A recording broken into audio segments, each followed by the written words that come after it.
नमस्कार विठ्ठल भक्तांनो, विठ्ठल वाईब्समध्ये तुमचं सर्वांचं मनापूर्वक स्वागत. सोलापूर जिल्ह्यातील मंगळवेढा हे संतांची भूमी म्हणून ओळखले जाते. या मंगळवेढ्यात श्यामा नावाची एक अत्यंत प्रसिद्ध गणिका म्हणजे वैश्या राहत होती. श्यामाकडे अफाट संपत्ती, सौंदर्य आणि थाटमाट होता. कालांतराने तिच्या पोटी एका कन्येचा जन्म झाला. त्या मुलीचे नाव ठेवण्यात आले कान्होपात्रा. कान्होपात्रा जशी जशी मोठी होऊ लागली तसे तसे तिचे सौंदर्य खुलत गेले. तिचे रूप इतके मनमोहक होते की तिची तुलना स्वर्गातील अप्सरेशी केली जायची. आई श्यामाला वाटत होते की कान्होपात्रानेही आपल्यासारखेच नृत्य आणि गायन शिकून राजदरबारात यावे आणि अफाट संपत्ती कमवावी. परंतु कान्होपात्राचे मन लौकिक सुखात मुळीच लागत नव्हते. बालपणापासूनच तिच्या कानावर वारकऱ्यांची भजने, विठ्ठलाचे अभंग आणि संतांची वचने पडत होती. तिचे मन जगातील मोहापेक्षा त्या सावळ्या पांडुरंगाच्या भक्तीत जास्त रमत होते. जेव्हा कान्होपात्रा लग्नाच्या वयात आली तेव्हा तिच्या आईने तिच्यासाठी श्रीमंत आणि रूपवान स्थळे शोधण्यास सुरुवात केली. परंतु कान्होपात्राने एक अत्यंत कडक अट घातली. ती म्हणाली, आई, मी अशाच पुरुषाशी विवाह करेन जो माझ्यापेक्षा जास्त सुंदर असेल. तो कधीही म्हातारा होणार नाही आणि ज्याचा मृत्यू कधीही होणार नाही. आई श्यामा हसली आणि म्हणाली, मुली, असा अमर आणि अत्यंत सुंदर पुरुष या जगात कुठून आणणार? तब्बल काही दिवसानंतर मंगळवेढ्यातून पंढरपूरकडे जाणाऱ्या एका वारकऱ्यांच्या दिंडीचा आवाज कान्होपात्राच्या कानी पडला. तिने वारकऱ्यांना विचारले, बाबा, या जगात असा कोणी आहे का जो कधीही म्हातारा होत नाही आणि ज्याचे सौंदर्य कधीच मावळत नाही? त्यावर वारकरी हसून म्हणाले, बाळे, असा पुरुष फक्त एकच आहे. तो म्हणजे पंढरपूरच्या चंद्रभागेच्या वाळवंटात विटेवर उभा असलेला आपला सावळा पांडुरंग. तो त्रिभुवनाचा स्वामी आहे. त्याचे रूप मदन पुतळ्यालाही लाजवेल असे आहे आणि तो अमर आहे. हे ऐकताच कान्होपात्राच्या हृदयात विठ्ठलाचे रूप कोरले गेले. तिने मनातल्या मनात विठ्ठलालाच आपला पती मानले आणि ती घरदार सोडून थेट पंढरपुराकडे निघाली. पंढरपुरात आल्यावर कान्होपात्राने विठ्ठलाचे दर्शन घेतले. देवाचे ते सावळे सुंदर रूप पाहून तिच्या डोळ्यातून अश्रू वाहू लागले. तिने विठ्ठलाच्या चरणी साष्टांग नमस्कार घातला आणि तिथेच राहून देवाची सेवा करू लागली. ती रोज मंदिराच्या परिसरात बसून विठ्ठलाचे सुंदर अभंग गात असे. तिचा आवाज इतका मधुर होता की तिचे अभंग ऐकण्यासाठी पंढरपुरातील सर्व भाविक जमा होत असत. तिने स्वतः रचलेले अभंग आजही प्रसिद्ध आहेत. तिचे संपूर्ण आयुष्य विठ्ठलमय झाले होते. पण तिच्या या भक्तिमय आयुष्याला एक भयानक दृष्ट लागली. त्यावेळी बिदर राज्यावर एका मुघल बादशहाचे राज्य होते.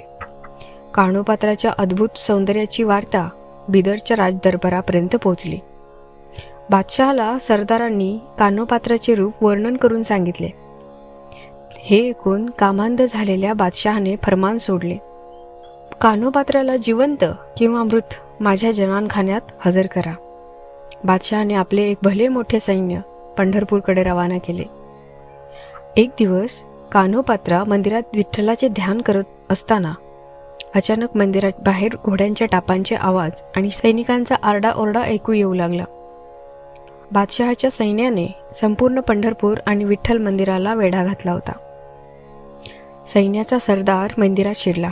पुजारी मंडळींना म्हणाला, त्या कान्होपात्राला आमच्या स्वाधीन करा, नाहीतर आम्ही संपूर्ण मंदिर उद्ध्वस्त करू आणि सर्वांची कत्तल करू. हे समजताच कान्होपात्रा अत्यंत घाबरली. तिच्या पुढे एकच मार्ग उरला होता. ती पळत पळत मंदिराच्या मुख्य गाभाऱ्यात गेली आणि तिने विठ्ठलाच्या पायांवर डोके ठेवले. तिने सैनिकांच्या सरदाराकडे एकच शेवटची विनंती केली, मला माझ्या देवाला शेवटचे भेटू द्या. मग तुम्ही मला जिथे न्यायचे तिथे न्या.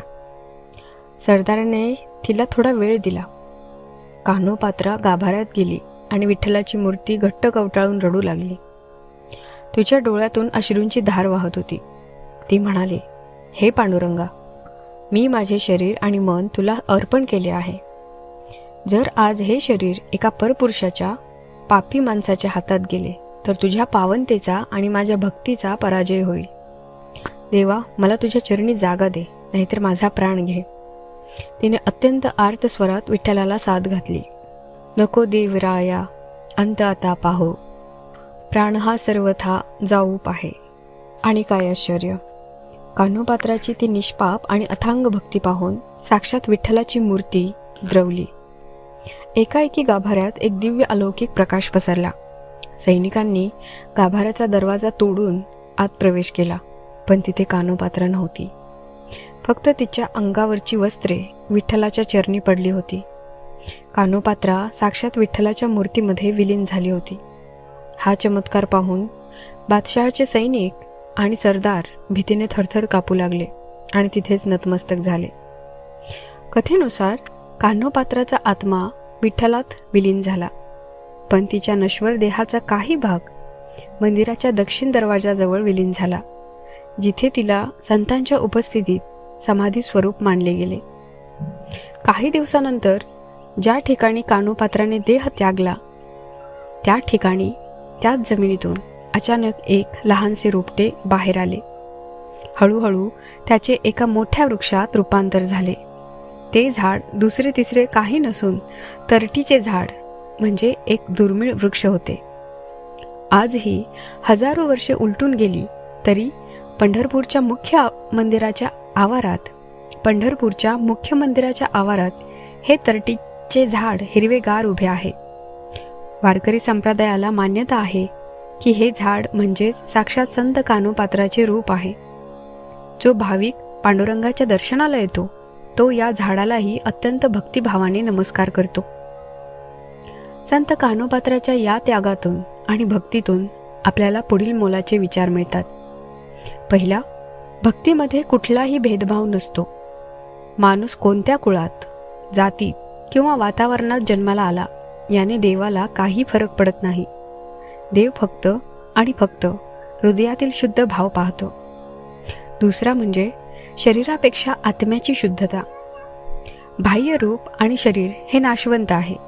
कान्होपात्राने दाखवून दिले की आत्म्याचे खरे सौंदर्य हे देवाच्या समर्पणात असते. तिसरे, निस्सीम श्रद्धेची ताकद. जेव्हा संकट येते आणि जगातील सर्व रस्ते बंद होतात तेव्हा देवाची शरण जाणे हाच एकमेव सत्य मार्ग ठरतो. निष्काम भक्तीपुढे साक्षात देवालाही चमत्कार करावा लागतो. भक्तांनो, जेव्हा जेव्हा तुम्ही पंढरपूरला जाल, मंदिराच्या आवारातील त्या तरटीच्या झाडाला पाहाल तेव्हा संत कान्होपात्राच्या या अथांग भक्तीची आठवण नक्की ठेवा. जर संत कान्होपात्राच्या या भावूक आणि अंगावर काटा आणणाऱ्या कथेने तुमच्या हृदयाला स्पर्श केला असेल तर आपल्या विठ्ठल वाइब्स या चॅनलला आत्ताच सबस्क्राईब करा. हा व्हिडिओ तुमच्या मित्रपरिवारांसोबत आणि सर्व विठ्ठल भक्तांसोबत शेअर करायला विसरू नका. कमेंट बॉक्समध्ये अत्यंत भक्तिभावाने टाईप करा, संत कान्होपात्रा की जय आणि जय हरी विठ्ठल.